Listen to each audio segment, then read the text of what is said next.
aqui para ficar bonitinho. Olha aqui que lindo! Direito de família. Gente, direito de família é a disciplina em que tudo que podia dar errado na vida da pessoa, tudo não, 50%, porque os outros 50% a gente deixa para sucessões, entendeu? Mas tudo que pode dar errado na vida da pessoa, 50% certeza aparece no direito de família e o resto em sucessões. É o caos. Então, todo contrato, toda dívida que você fez e não pagou aparece aqui. Todo filho que você esqueceu de registrar aparece aqui. Tudo quanto é pepino da vida da pessoa vem no direito de família. Por quê? Porque a gente estuda casamento, união estável, proteção da pessoa, dos filhos, relações de tutela e curatela, tudo isso. Mas também a gente chega num momento da vida das pessoas em que elas têm que se organizar para começar de novo, que é a hora do divórcio e da dissolução de união estável. Começar de novo em direito é muito complicado por isso, porque você precisa de parar, falar assim, não, eu vou encerrar esse ponto da minha vida e agora eu vou começar de novo, né, limpinho. E até isso resolver, meu filho, vai, mas demora. Ó quem tá aqui, ó. Fala, oi, Dadada. Fala. Opa. Fala, oi. Fala, oi, Bubu. Fala. Você assistiu muita aula, né? Quê? Assistiu muita aula? Não quer assistir mais aula hoje, não? Não, mexer não. Mexer não. O fio não. Ai. O fio não. Fala tchau. Tchau. Tchau. Tchau. Tchau. Aí. Tchau, Dada. Aí. Se eu tivesse outra. Vocês são engraçados, gente. Ah, pois é, né? Mas tá aí. Crianças, então, pensa, você tem que organizar o que você fez com o filho, com o dinheiro. E o direito de família, por um bom tempo, teve um viés patrimonial muito, muito forte, era só isso, né, praticamente.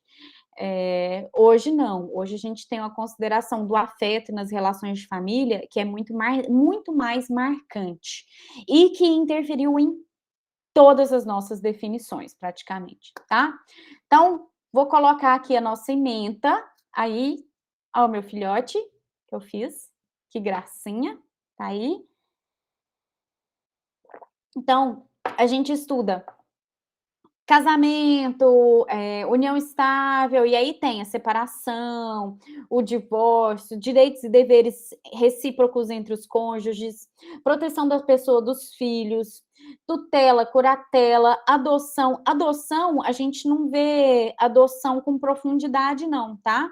Porque é matéria de ECA também, de direito da criança, do adolescente e do idoso, então não dá para a gente ficar vendo adoção devagarzinho, não.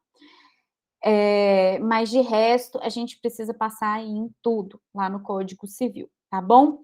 E a parte de regime de bens, que é definitiva dentro dessa nossa sistemática.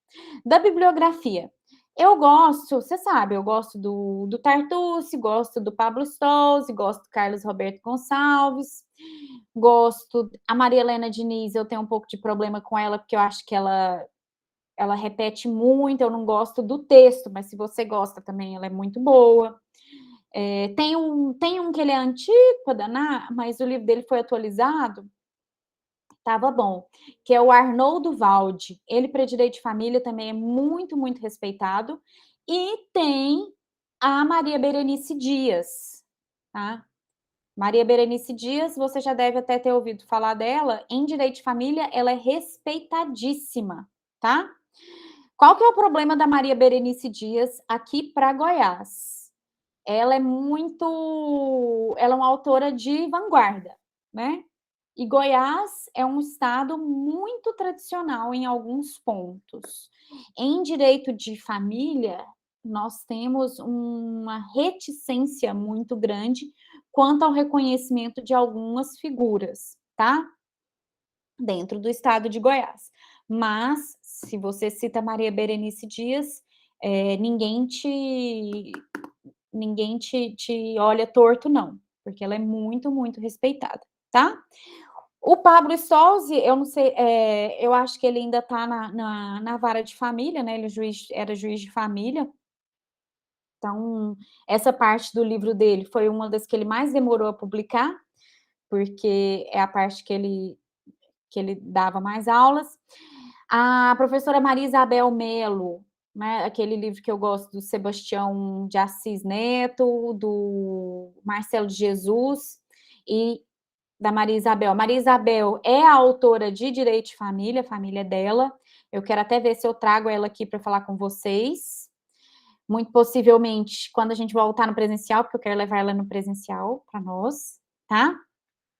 Então, vou levar a Bebel aí para falar com vocês. Quero ver qual o tema que ela prefere, e aí eu deixo para ela, que vai ser sucesso demais. A Bebel é uma pessoa incrível, vocês vão adorar, tá?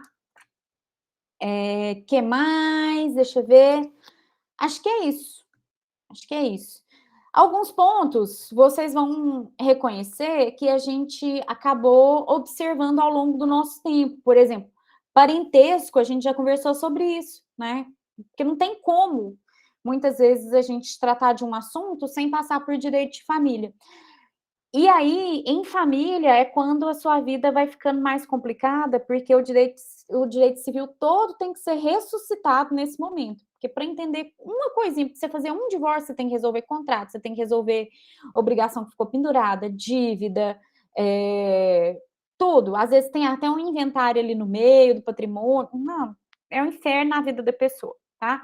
As peças são muito simples, as peças processuais são muito simples em direito de família, mas a parte do direito material é bem pesadinha, tá? Mas vocês vão superar. Problemas, meu povo? Até agora? Bora começar mesmo, né? Então, olha só, o direito... Deixa eu tirar isso aqui, daqui. O direito de família, quando você for ver lá nas suas doutrinas, é o ramo do direito, que é um ramo considerado autônomo dentro do direito civil, porque a gente tem uma cadeira na universidade, a gente tem uma sistemática de princípios própria, né, tem o nosso regulamento próprio, a gente tem entrada na Constituição, lá no artigo 226, mas é um ramo que tem, basicamente, normas de proteção da pessoa humana, né, que são normas de caráter existencial, e normas de caráter patrimonial também. Eminentemente, nós tínhamos normas de caráter patrimonial, era só isso, né? E as normas de caráter existencial tratavam, até o Código Civil de 2002, das obrigações da esposa. Hoje, né, de 2002 para cá e da Constituição para cá, veja, tem pouquíssimo tempo, né? Pouco mais de 30 anos, nós temos o entendimento de que as pessoas dentro de uma família precisam ser tratadas do mesmo modo. Né? Os cônjuges, os companheiros, os pais têm iguais direitos e obrigações também. Mas isso, para o direito de família e para o direito em geral, é uma coisa muito nova, gente. Muito, muito nova. É assim, ontem começou, tá? E esse entendimento de proteção da pessoa humana vem muito em razão de um princípio que para nós é novo, que é o princípio da função social da família. O entendimento da função da família como base da sociedade e entidade a ser protegida pelo Estado. Lá no 226, você vai encontrar assim, ó, tá lá escrito num cantinho da nossa Constituição, desse jeito aqui, ó. A família, base da sociedade, tem especial proteção do Estado.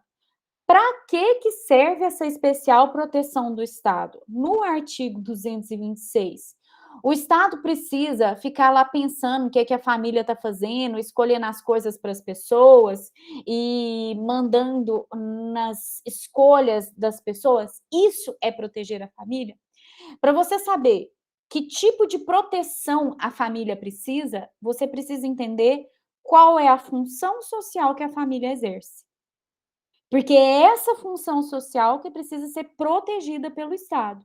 Proteger a família não significa impedir que as famílias se desfaçam, mas a partir do momento que que o Estado constate um desfazimento das famílias de modo generalizado, ele pode e deve verificar os motivos pelos quais isso está acontecendo e quais reflexos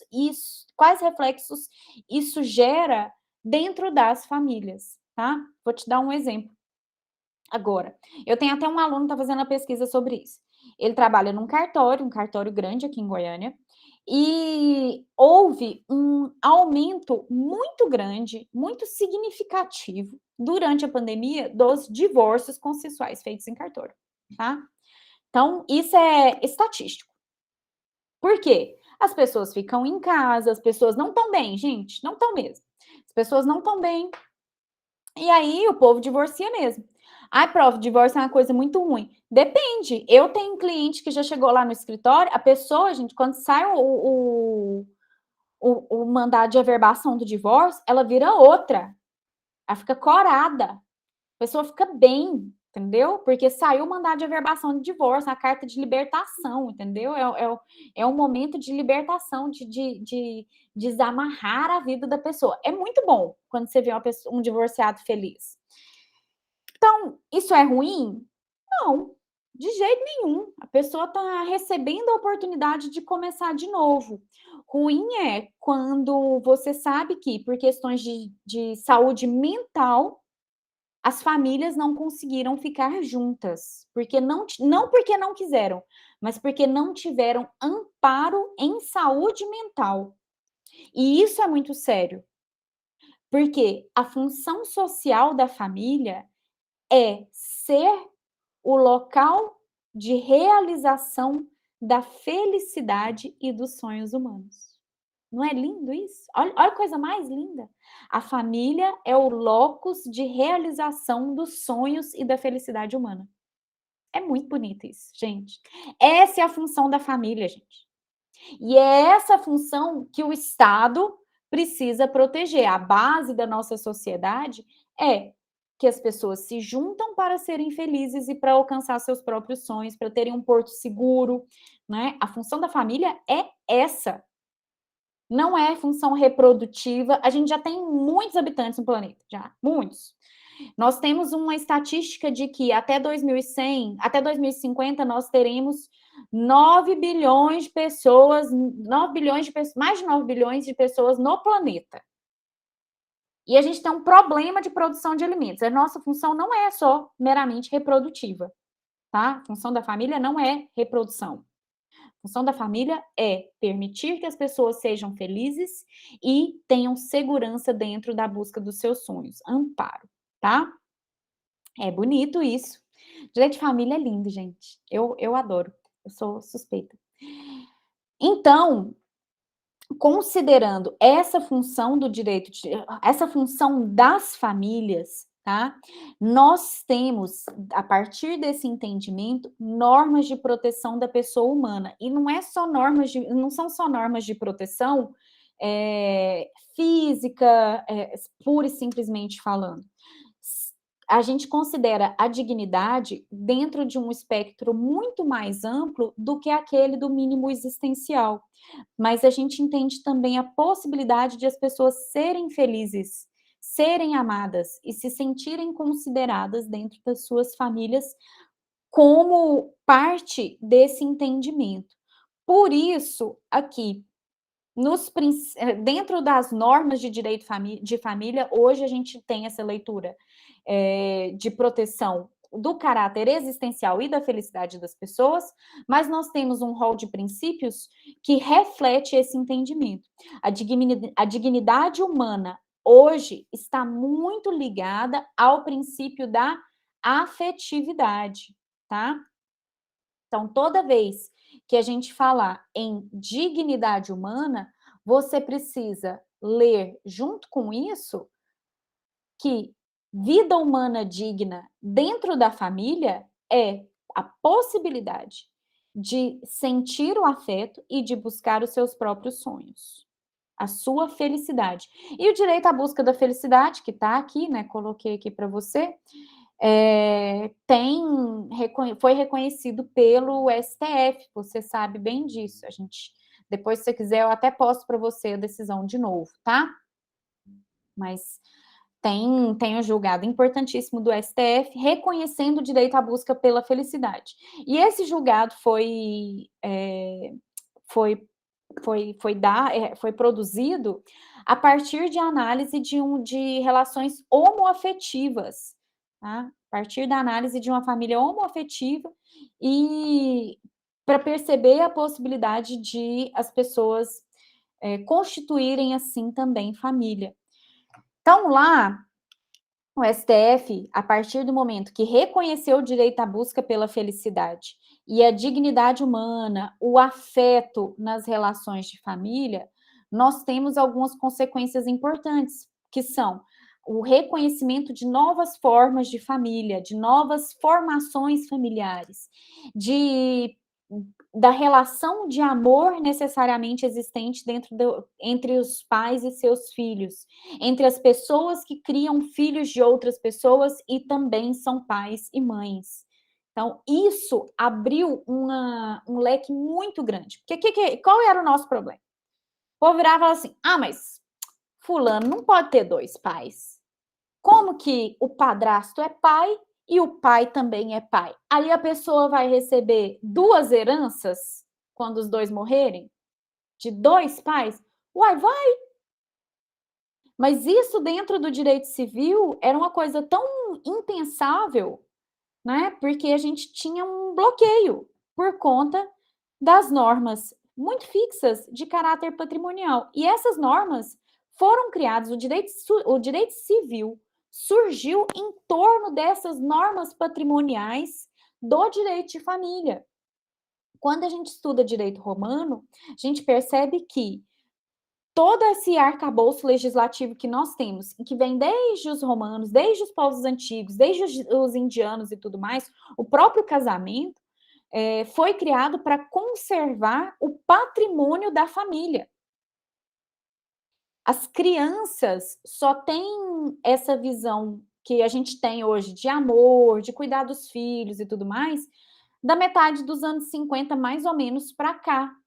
Porque você estudou história muito, às vezes até mais que eu.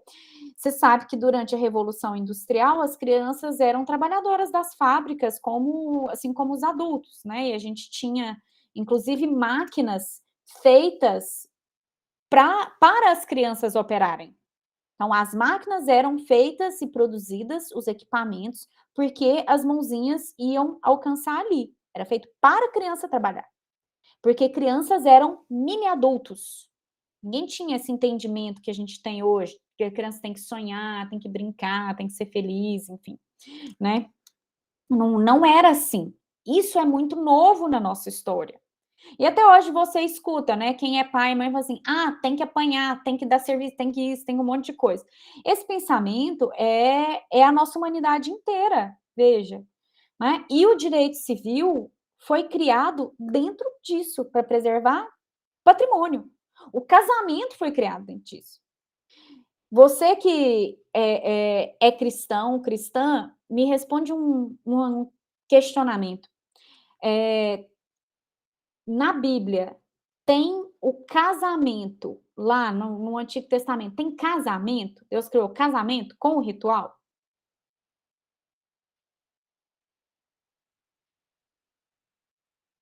Tem o casamento? Eu lembro do casamento nas bodas de Caná, mas no Velho Testamento não lembro, não. Na lei, lá. Tem? Tô sozinha? Uai.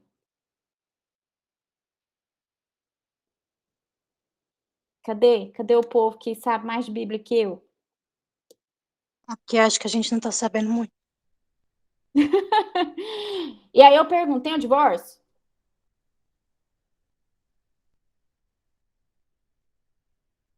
Tem? Quando começou lá, Moisés recebeu não sei o que, não sei de quem lá, não, não tem não? Moisés não recebeu a possibilidade lá de divórcio? Tinha até um procedimento para rejeitar, para fazer o divórcio lá, tem até um procedimento. Olha que coisa, gente. O divórcio é bíblico. O casamento, não. Bíblico é a união estável. Se for pensar bem, bíblico mesmo é a união estável. Não é nem o casamento. Mas o divórcio o divórcio foi criado por Deus. Tá lá. Pode caçar na Bíblia uma hora que você não estiver fazendo nada, tá lá. Eu ainda vou escrever um artigo sobre isso, eu é porque sou muito preguiçosa. Mas o divórcio é bíblico, tá? Hum. E veja, por quê? Porque as pessoas que estavam infelizes em. Pois é. Era só para devolver a esposa. Não tinha um procedimento, Arila. Eu me lembro de ter um procedimento, alguma coisa que tinha que fazer, sabe? Mas eu tenho até que conferir isso na Bíblia. Eu sou boa de Bíblia, não. Mas você vê, a pessoa que fica lendo a Bíblia do jeito que eu leio não é muito bom, né? Não é muito bom, não. Porque eu fico lendo e eu fico assim, com esses problemas. Até esses dias eu estava conversando com uma amiga minha uma vez, que tem a mesma leitura que eu, e ela falou assim: pois o caso de Jesus Cristo é o primeiro caso de paternidade socioafetiva registrado, né? Porque José sabe que o filho não era dele e mesmo assim cria como se fosse. Paternidade socioafetiva. Cria como se fosse. E o Cristo tem a José como pai, né? O pai dele aqui, enfim. Então, olha como isso é sério, né? E como a gente muitas vezes não dá bola para essas coisas que são da história da humanidade. O entendimento que a gente tem sobre a criança e o quanto a gente mudou nesse aspecto. Acho que em direito de família dá para dizer que a gente melhorou muito, tá? Recentemente, mas melhorou demais. Nós estamos um pouco mais humanos de uns anos para cá. Mas essa mudança, ela é muito dolorosa para muita gente. Até porque você escuta a vida inteira que criança tem que isso, que a mulher tem que isso, que a família tem que isso, que o homem tem que aquilo, né? Criam-se obrigações várias dentro de uma cultura muito difícil de se seguir, muito dolorosa emocionalmente para as pessoas, né? Psiquicamente é uma cultura que nós seguimos é muito violenta, né? Não violenta de violência física, mas de violência moral mesmo, né? Para homens, mulheres, crianças, enfim. E isso é muito complicado de você mudar, né? E de reconhecer e se sentir dentro dessa cultura e a necessidade de alterar isso. Porque para você querer alterar isso, você precisa compreender que você sofre essa violência. E ninguém quer ser vítima de violência, né? Isso é muito difícil. Por isso, hoje, a gente tem tanto foco nesses princípios. Um deles também é a solidariedade familiar, a obrigação de ajuda recíproca, não só entre pais, mas entre pais e filhos, entre os filhos, né, entre a família de modo geral.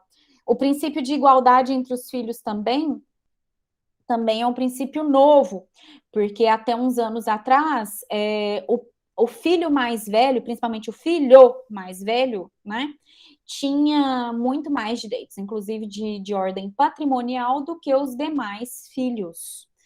A gente já tem problema com o irmão. Pensa, ainda se adiciona. Pensa, já tem problema com o irmão só de ser irmão. E problemas vários, né? Os mais bobos possíveis. Desde o copo de coca até o último biscoito do pacote. Aí você adiciona a isso o problema patrimonial, que é institucional. E isso também tem histórias e mais histórias na Bíblia. Você vai ver lá os filhos da Rebeca, né? Que tinham uma briga por herança, por patrimônio já desde sempre. E tá lá na Bíblia essa briga, né? Enfim, também a gente tem igualdade entre os cônjuges e companheiros. Hoje, não mais quando a mulher se casa, ela precisa entregar a administração do patrimônio dela para o marido. E essa é uma história que, se você for pesquisar bem na sua família, você talvez até encontre, como eu encontrei na minha.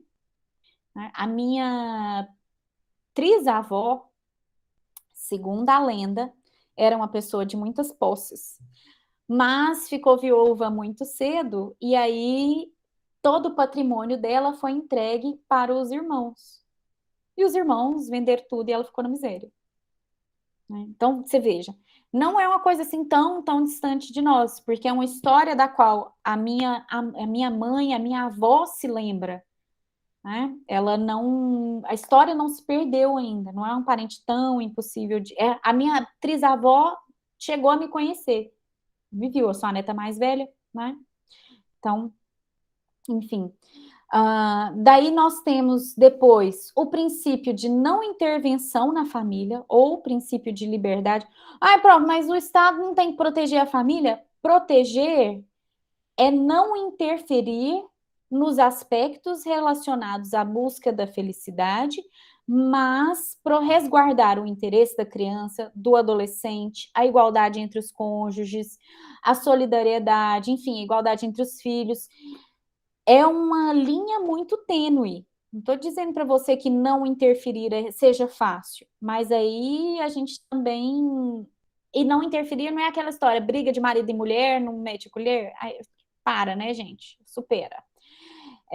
Resguardar o maior interesse da criança e do adolescente, você também encontra lá na Constituição, está lá no artigo 227 do texto constitucional, e nós temos um regramento específico para isso no direito da criança e do adolescente.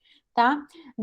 Da função social da família, a gente já falou, apesar de estar aqui no final da nossa lista, eu tenho como um dos princípios mais importantes para nós hoje, tá? Que guia o nosso entendimento sobre o que é dignidade, sobre o papel do Estado na proteção das relações familiares e dos filhos e de tudo mais, tá? Seguindo aqui, ó, nós temos no artigo 226 da nossa Constituição o conceito de família. Veja, o nosso conceito de família que está lá na Constituição, ele é muito amplo. Tá? Em outras legislações, você vai ver conceitos mais definidos. Mas lá na Constituição ele só fala que a família é a base da sociedade, tem proteção do Estado. Depois dispõe sobre o casamento civil, sobre o casamento religioso com efeito civil. E aí, observe, o casamento religioso tem efeito civil, mas ele precisa ser realizado nos termos da lei. De outro modo, não terá.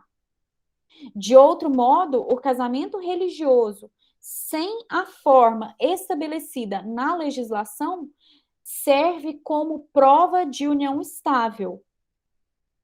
Tá? O casamento religioso, por um bom tempo, e a gente vai ver isso depois com mais detalhe, era equiparado ao casamento civil, inclusive os registros eram feitos nas paróquias aí, Brasil afora. Hoje não. E o legislador de 88, o legislador constituinte, fez uma coisa muito importante, que foi o reconhecimento da união estável, superando o conceito que a gente tinha até então, que era o conceito de concubinato. E aí falava-se em concubinato puro e impuro. Concubinato impuro é aquele quando tem o chifre, né? E o concubinato puro, assim, purinho, é o da união estável que a gente entende hoje. União estável tá aí, ó, união entre homem e mulher, e considerando o princípio da busca pela felicidade, esse entendimento de homem e mulher já foi há muito tempo já superado, devendo facilitar a sua conversão em casamento. Tá? A conversão em casamento se dá por via documental. Isso tudo aí é questão de documentação. Você vai ao cartório, vai lá, pede para converter. Ai, prof, mas eu tentei, fica mais caro, é mais barato casar. Eu acho também, mais barato casar. E mais fácil de separar hoje, quando dá problema, tá? Mas a gente ainda vai falar disso direitinho. União estável, quando dá problema, para separar, é o caos. Porque você precisa primeiro reconhecer a união estável para depois dissolver. O casamento, não, já tá lá, você já fez, você só separa. Só divorcia, é uma beleza. Tá? Muito mais fácil. E a gente tem, olha aí, gente, em 88 apareceu esse negócio. A entidade familiar formada por qualquer dos pais e seus descendentes. É a família monoparental. Família não é só quando tem os pais e seus filhos, né? Os genitores e sua prole. Então, você tem, se tem só o pai e os filhos, já é família, né? Já é local de realização da felicidade, da sua felicidade e dos seus sonhos. Nós temos alguns conceitos que são importantes a partir do reconhecimento por parte dos tribunais, né? Tem aí a família homoafetiva, que é um conceito da Maria Berenice Dias, que foi acolhido pelo STF, mas tem a família anaparental, que foi reconhecida pelo STJ. Mas você tem uma família composta por duas irmãs, dois irmãos, solteiros que vivem juntos, sem pais, sem filhos e nada disso, você já tem uma família. Tá? Tem uma tia que cria 3, 4 sobrinhos, é uma família também, tá? Família mosaico, que é aquela que cada um divorcia, tem um tanto de filhos, junta todos os filhos, junta as escovas de dente, junta tudo. Família mosaico, que é as famílias, assim, que é muita gente, né? Vem gente de todo lugar. Então, essa família também é considerada como objeto de proteção do Estado por nós. Nós temos o conceito da Lei Maria da Penha, que eu acho que hoje é um dos conceitos que mais refletem a realidade brasileira, tá? Então, ele diz aí para nós, ó, no âmbito da família, compreendida como a comunidade formada por indivíduos que são ou se consideram aparentados, unidos por laços naturais, por afinidade ou por vontade expressa. Então, isso é uma família. Né? Pessoas que se juntam e que se amam e pronto. Não tem muita coisa para você pensar. Né? A lei de adoção coloca para você uma definição que você precisa saber, que é a de família ampliada. São aquelas que estão além da relação de parentesco em primeiro grau ascendente ou descendente. Então, ou seja, além dos pais e seus filhos, né? Nós temos também parentes próximos, sabe aquela até o quarto grau? Você lembra como é que a gente conta a relação de parentesco? Você lembra disso? Eu desenhei para você no presencial uns anos atrás. Aqui. Vou aqui um hominho. Vou pôr uma menininha. Aguenta aí. Uma menininha. Aqui. Então, você tem aqui, né? Família tradicional brasileira. Aqui, ó. Ah, não, vou pôr esse não, vou pôr um coração.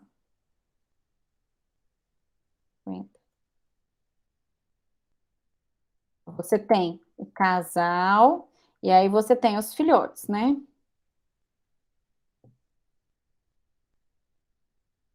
E as pessoas têm também mães e pais. Vamos pôr aqui só a mãe. Vamos pôr só a linha materna, porque tá fácil. Então tá aqui, ó. Mãe, filha, avô. Você lembra que para contar, você precisa subir até a pessoa comum, né? E aí depois você desce, tá? Então aqui, ó. A mãe, a filha, a avó e a bisavó. Então, como é que você vai fazer para contar? Você vem aqui. Se você marca a referência. Essa sua referência, a gente vai dizer que é o zero, tá? Esse é o zero. Aguenta aí. E aí, você quer saber qual é o parentesco da mãe com essa sobrinha bem aqui, ó. Tem uma sobrinha bem aqui, ela. Então, esse é o zero. Então, vamos lá no ascendente comum. É a avó ou a gente tem que ir na bisavó? Só na avó dá, né? Então, zero, um. A irmã dela é parente em segundo grau e a sobrinha em terceiro. Vendo aí? Se a sua referência for a neta, aí a gente começa aqui, ela é o 0. 0, a mãe, 1, a avó, 2, a tia, 3, a prima, 4. Até aqui vai a sua família extensa ou ampliada, até o primo, tá? Até o 4º grau. Então, a gente sempre conta assim, você estabelece quem é a sua referência e qual é o seu objetivo. A sua referência é o 0 e o seu objetivo é onde você para de contar. Se você quiser saber aqui, considerando a bisavó, então, por exemplo, você tem a bisavó e a bisavó teve lá 2 filhos, né? A bisavó teve um filho aqui, esse filho teve também um filho dele, e o filho dele teve outro filho. Aqui, vamos pôr mais um monte de gente. Ó, a bisavó.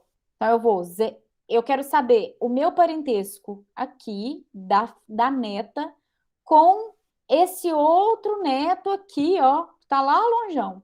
Ó, 0, a mãe, 1, a avó, 2, a bisavó. 3, ainda é parente. O tio, avô, 4. Opa. Peraí. Esse primo aqui já não é parente mais. 5. E esse outro aqui, ó, que você talvez até conhece das festas, também não é seu parente, é seu parente em 6º grau. Então, esse aqui, que é neto do seu tio avô, já não é mais seu parente. Tudo bem? Pode casar tranquilo. Fica confuso mesmo. Fica confuso mesmo. Mas toda vez que tiver alguma questão, alguma coisa com parentesco, a melhor coisa que você faz na vida é desenhar, tá? Desenhar. E aí, se você lembrar que até primo é parente em 4º grau e é parente mesmo da sua família ampliada, beleza. Ah, vai remover os grupos de família. Tá bom. É bom mesmo. Quando a gente tiver aula de parentesco, eu vou fazer esse diagrama para você novamente, mais bonitinho, tá? Não, pode ficar tranquila. Aqui é porque eu estou fazendo agora, precisa fazer depressa, tá bom? O que a gente tinha como matéria para hoje é isso. Na semana que vem, a gente vai voltar com o casamento, e aí, se você puder dar uma lida, é bom, viu? Essa matéria é uma matéria que depende muito de jurisprudência e que vai te dar algum trabalho quando a gente tiver que fazer as contas do patrimônio. Da minha parte, eu te prometo que eu só faço conta facinha. É 100 mil, 50 mil. Então, sempre divide por múltiplos facinhos de somar, de dividir, de multiplicar, tá? A família nem tem grupo, porque dá muita briga. Não, graças a Deus, eu só tenho 2 grupos de família e tá bom demais. O resto eu saí. Tá? Saí na época das eleições, gente. Já viu, né? Então, Eu falei que eu vou voltar pro grupo da minha família agora, em dezembro, para não parecer que eu entrei só para brigar por causa de política. eu nem volto agora porque eu já sei que eu vou ter que sair de novo ano que vem, então é melhor eu nem voltar para alguns grupos. Teve um grupo que foi dissolvido por conta de política. Dissolvido, não foi eu que saí, não fui eu que saí, o grupo foi dissolvido. Mas foi melhor assim. Foi melhor assim. Volta na época de Natal. Ai, nem fala. Nem fala. Natal é bom demais. E agora é aniversário da minha pequena, né? No Natal. Exatamente dia 25. Crianças, nós ficamos com a disciplina por aqui. Se tiver perguntas, fale agora. Eu vou encerrar a gravação aqui, porque aí a gente... você fica mais tranquilo para perguntar, pode ser? Cadê onde que interrompe? Aqui, achei.